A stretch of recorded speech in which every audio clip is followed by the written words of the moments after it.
네, 안녕하세요. 주식은 역시 기리기리세 기리십니다. 안녕하세요, 여러분들. 자, 매주 토요일마다 들어오는 그 시간입니다. 이번 주 공모 일정 깔끔하게 보고 끝내보도록 하겠습니다. 같이 공부하시죠. 렛츠 기릿! 이 영상은 이렇게 네 가지로 나눠져 있습니다. 이번 주에 있었던 상장한 주식과 청약한 주식, 그리고 다음 주에 있을 상장할 주식과 청약할 주식, 우리가 어떤 기업을 청약을 하고 그 다음에 또 어떻게 팔지 깔끔하게 보도록 하겠습니다. 첫 번째입니다. 이번 주에 상장 기업이 딱 한 가지가 있었습니다. DTN 시아로. 자, 요 친구 같은 경우는 저기리시 청약을 진행을 했고 10개를 받았었는데 상장 당일날 나쁜 흐름이 나타나면서 지금 만약에 매도한다면 한 주당 3,000원 정도의 손해를 보는 걸 체크할 수 있습니다. 그래서 저기서는 아직까지 매도를 하지 않았고 한 몇 주 정도는 더 기다렸다가 좋은 가격이 오면은 그때 매도를 하거나 아니면은 그때 손절을 치도록 하겠습니다. 그래서 상장 당일날 공모가는 17,000원, 시초가는 15,700원, 고가는 16,800원, 종가는 13,850원으로 마무리가 되었습니다. 의무 확약은 1개월짜리가 15%가 있다는 거 참고하시면 될 것 같아요. 다음입니다. 이번 주에 청약한 주식 5가지가 있었습니다. 어떤 거를 우리가 청약을 했고 또 균등 배정은 몇 개를 받았는지 보도록 하겠습니다. 첫 번째 T3 엔터테인먼트 미래에셋증권에서 진행을 했고 아마도 많은 분들이 당연히 청약을 진행하셨겠죠. 증거금이 무려 5.8조 원이나 몰렸습니다. 균등 청약을 하셨다면 13.88개를 받을 수 있기 때문에 아마도 많은 기분들이 14개 이렇게 받으셨을 거로 보이고 저 길이 또 14개를 받았다는 거 알려드리도록 하겠습니다. 그래서 T3 엔터테인먼트 지금은 이제 데이터로 보니까 꽤나 괜찮죠. 기관 경쟁률 매우 좋고 의무 확약은 살짝 아쉽고 유통금액도 그렇게 많은 편이 아니기 때문에 상장 당일날 더블 이상의 가능성 한번 볼 수 있을 것 같습니다. 좋은 결과 있기를 진심으로 바랍니다. 다음으로 유비온입니다. 이 친구도 미래셋이네요. 청약일은 화요일부터 수요일까지 진행을 했고 공모가는 2,000원, 기관 경쟁률은 730대 1로 애매하게 나왔습니다. 그런데 저 기리스는 그렇게 매력이 있지 않다라고 생각을 해서 패스를 진행했고요. 만약에 청약을 하셨다면 균등 배정으로 34개에서 35개 받을 수 있었습니다. 그렇다면 유비온 인기는 좋았나 봤더니 인기가 그렇게 많지 않았습니다. 증거금이 390억밖에 나오지 않았고 다만 요 친구의 매력은 유통금액이 160억밖에 안됩니다. 그러니까 상장 당일날 조금만 매수가 들어와도 어떻게 보면 정말 놀랄만한 상승이 나올 수 있는 그럴 가능성은 조금 존재하는 것 같습니다. 자, 청약하신 여러분들이 있다면 좋은 결과 있기를 진심으로 바라겠습니다. 다음으로 TFE를 보도록 하겠습니다. 청약일은 화요일부터 수요일까지 공모가는 1,500원, 기관 경쟁률은 1300대 1로 매우 잘 나온 걸 체크할 수 있습니다. 그런데 균등 배정 수량이 무려 11개에서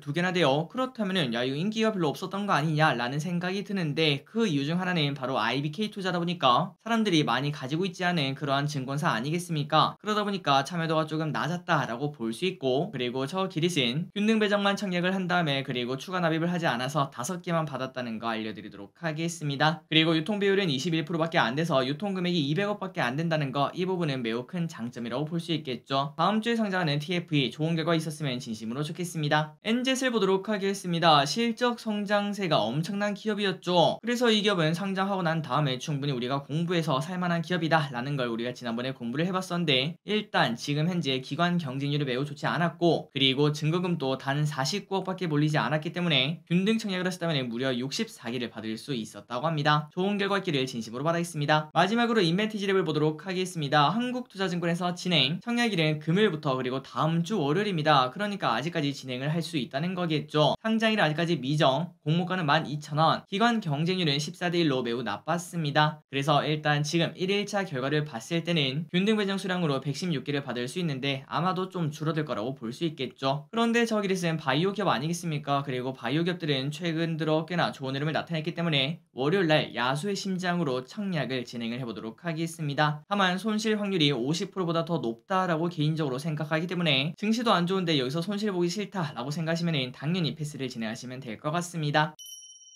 다음입니다. 다음 주에 상장하는 주식 5개나 있네요. 어떻게 팔지 보도록 하겠습니다. 일단 윤성 FNC입니다. 이 친구는 저 기리시 청약을 진행했고 10개를 받았습니다. 공모가가 무려 49,000원에서 조금은 부담되는 가격이라고 말할 수 있을 것 같은데요. 그런데 이 친구의 매력은 바로 이거죠. 환매 청구권이 6개월이 있다는 거 그리고 최근 들어 핫한 2차전지에 관련된 기업이라는 거 이런 부분을 생각을 하면서 아마도 상장 초반에 엄청나게 좋은 흐름이 나타날 확률은 매우 낮은 것 같습니다. 다만 시간이 흐르면 결국 올라갈 거라는 생각하에 그리고 설령 올라가지 않더라도 환매 청구권이 존재하면 부담이 없지 않겠습니까? 그 부분을 믿고 길게 투자를 해보도록 하겠습니다. 그러니 기분들 윤성 FNC 매도 전략은 상장 초반에 혹시나 플러스를 준다 그렇다면 바로 매도를 진행하시는 게 가장 좋을 것 같고요. 그 반면 혹시나 조금 주가가 하락한다 그렇다면 환매 청구권이 있으니까 굳이 매도하지 마시고 급한 금액이 아니라면 나중에 시간이 지나서 그때도 회복을 하지 못했다면 환매 청구권을 사용하시면 될 것 같습니다. 좋은 결과 있기를 진심으로 바라겠습니다. 그리고 TF를 보도록 하겠습니다. 상장일은 목요일. 자, 요 친구 같은 경우는 기관 경쟁률은 좋았지만 IBK 투자다 보니까 증거금이 그렇게 많지는 않았죠. 과연 어떤 결과가 나올지 아마도 따블이나 따상 여기까지는 확률이 조금 낮을 것 같은데 이것도 마찬가지로 처음에 좋은 가격을 준다면 바로 매도를 진행하시면 될 것 같습니다. T3 엔터를 보도록 하겠습니다. 요 친구 같은 경우는 매우 기대해주죠. 최소한 더블까지는 가주지 않을까라고 볼 수 있고 따상까지도 한번 노려보도록 하겠습니다. 그래서 이때까지와 마찬가지로 만약에 처음에 딱 시작하자마자 따상에 바로 직행한다 그렇다면 다음날까지 들고 가시거나 그때 매도를 진행하시면 될 것 같고요. 혹시나 따상을 가지 못하고 그냥 더블 근처에서 왔다 갔다 한다 그렇다면 그냥 바로 매도를 진행하시면서 치킨값을 획득하시면 될 것 같습니다. 좋은 결과 있기를 진심으로 바랍니다. 유비온을 보도록 하겠습니다. 요 친구는 기관 경쟁률이 애매했는데 저기를 쓴 패스를 진행했죠. 그리고 이 친구를 패스한 이유 중 가장 큰 이유는 바로 이겁니다. 코넥스 이전 상장 기업이라는 거. 최근까지 코넥스 이전 상장 기업이 좋은 흐름을 나타낸 적이 그렇게 많지 않기 때문에 아마도 많은 기업들이 그렇게 기대는 크지 않을 거라고 생각을 해볼 수 있습니다. 상장 당일날 좋은 흐름이 나타나서 좋은 가격에 매도하시길 진심으로 바라겠습니다. 마지막으로 NGS입니다. 이 친구는 우리가 다 패스를 했고요. 기관 경쟁률이 매우 나빴던 그 기업입니다. 과연 어떤 흐름이 나타날지 좋은 흐름이 나오기를 진심으로 바라겠습니다. 마지막입니다. 다음 주에 청약하는 기업 3가지가 있네요. 우리가 청약을 할지 말지 빠르게 보고 끝내보도록 하겠습니다. 인벤티지랩, 펨트론, 대신 밸런스 스펙 13호. 자, 인벤티지랩은 우리가 전부 다 공부를 해봤기 때문에 그냥 쓱 넘어가서 보자면은 이렇게 의료용 대마, 탈모, 치매 이런 데 관련된 바이오 기업이라고 생각하시면 될 것 같습니다. 그리고 실적은 당연히 아쉽게도 바이오다 보니까 적자 투성인 걸 확인할 수 있고요. 기관 경쟁률은 14대 1로 매우 끔찍한 걸 체크할 수 있습니다. 자, 이러한 데이터를 참고해서 기르분들 청약을 할지 말지 고민을 해보시면 될 것 같고 저 길이 쓴 야수의 심장으로 한번 진행을 해보도록 할게요. 다음입니다. 펨트론을 보도록 하겠습니다. 주관사 하나증권 청약일은 15일부터 16일 공모가는 8,000원에 이미 확정이 되었습니다. 그렇다면 이 기업이 뭐하는 기업인가? 바로 3D 검사 장비를 제조 그리고 판매를 하는 업체라고 합니다. 그렇다면 이 3D 검사 장비가 뭔가 봤더니 바로 반도체 웨이퍼 및 패키지 그리고 2차전지 배터리 등 이러한 부품의 오류를 잡아낼 수 있는 그러한 장비라고 볼 수 있다고 하네요. 그러니까 당연히 매우 중요하다고 볼 수 있겠죠. 그리고 이 기업 펨트론은 2002년에 설립이 되었고 이번에는 88억 원의 자금을 조달한 다음에 이 자금으로는 운영 자금과 차입급 상환 등에 사용을 한다고 합니다. 그렇다면 펨트론의 지금 현재 시장 점유율을 보도록 할까요? 자, 여기 보시면은 SMT 검사 장비 주요 경쟁사 시장 점유율이 나와 있는데 펨트론은 5.8%를 가지고 있다고 합니다. 그리고 경쟁사라고 볼 수 있겠죠. 고영은 32%를 가지고 있다고 하네요. 다음으로 아래 보시면은 반도체 검사 장비 주요 경쟁사 시장 점유율이 있는데 이거 같은 경우는 0.58%로 조금은 많이 낮은 걸 체크할 수 있습니다. 하지만 가면 갈수록 늘려갈 거라고도 충분히 생각을 해볼 수 있겠죠. 그렇다면 이 기업 실적은 어떤가?